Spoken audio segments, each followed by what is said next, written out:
Ito ay bumabagyong pagmamahal ni Diyos. From the day na nakita kita, tumataka sa puso ko, and I dreamed one day na makilala ka, and one day turned out to all the days of our life.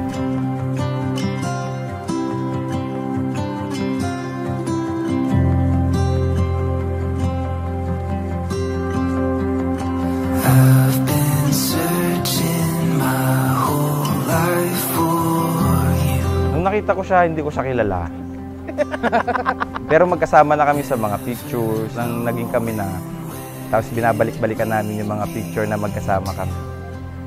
Nagugulat na lang kami, nandito ka pala, nandito din ako.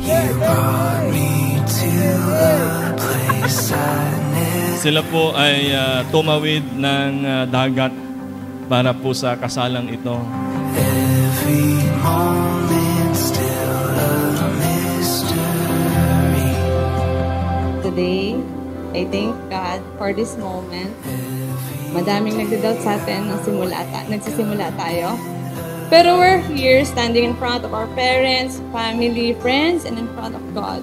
For the first time. Parang bigla na lang naging boom.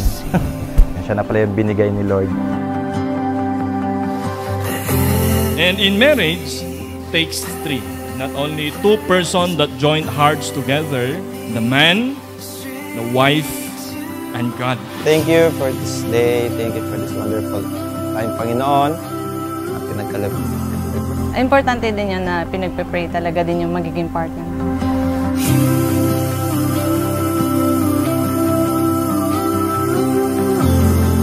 Because here we are in a lifetime commitment. Ikaw at ako ang bida sa kwento, habang si God ang nasa sentro at tayo hanggang sa dulo.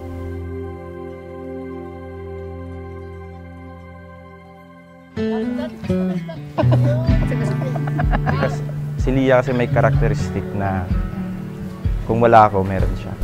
Nakakawin siya na yun! Baka punit! I remember when I saw you. Kasi nga, kasi gawa na yung sa phone niya. Nakikita ko nag-inquire ng ring.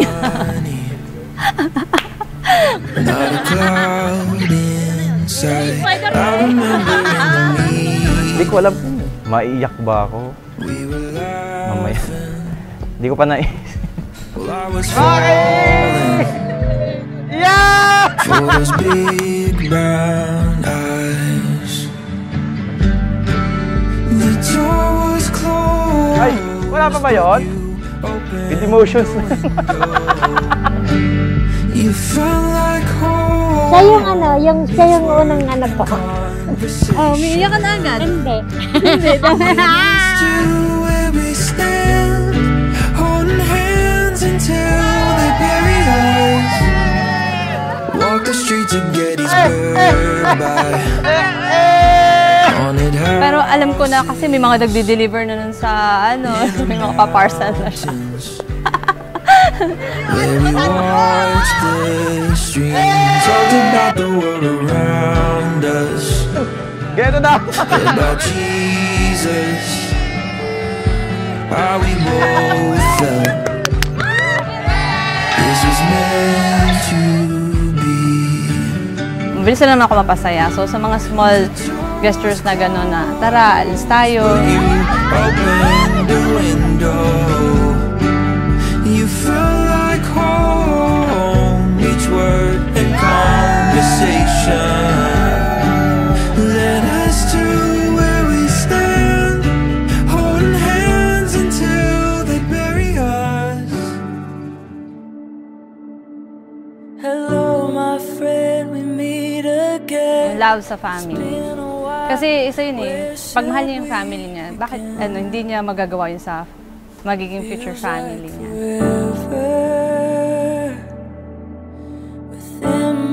Father and mother, and shall cleave to his wife. Thank you for loving me unconditionally. Thank you for being consistent from the start. Never ka nagreklamo sa mga hatid sundo mo sa akin kahit madaling araw. May mga times na hindi ako vocal sa kanya. Hindi ako nag-open sa kanya kasi nga ayoko siyang maano sa mga problema. And also to Josh, this is your wedding day and you're about to become a husband. Salamat sa love na hindi lang sa akin kasi. So, pati yung pagmamahal niya sa family ko. The queen of the home, the helpmate of a man.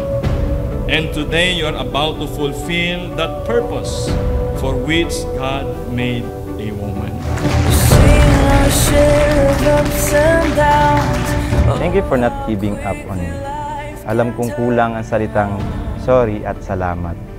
But I will always tell that to you dahil walang rewind ang buhay. It feels so good to reunite within yourself and within your mind. That's fine. This is your day, a day that every woman is dreaming of, a wedding day. When you are with me, I'm free. I'm caring. I love you so much. I will never leave you no matter what. Ikaw at ikaw lang palagi.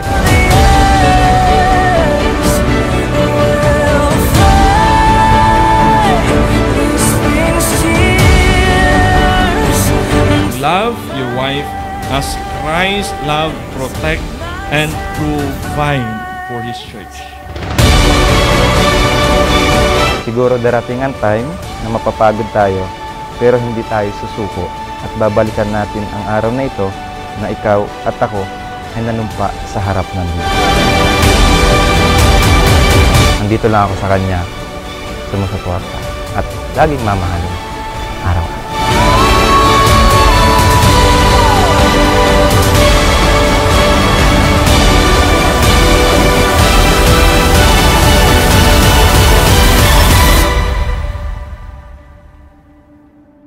Hello, my friend, we meet again. Magiging support system mo ko sa mga panahon ng mga Where challenges. should we Samahan ka through up and down. feel I promise na never kang mag-iisa. Mahal na mahal kita. Happy anniversary.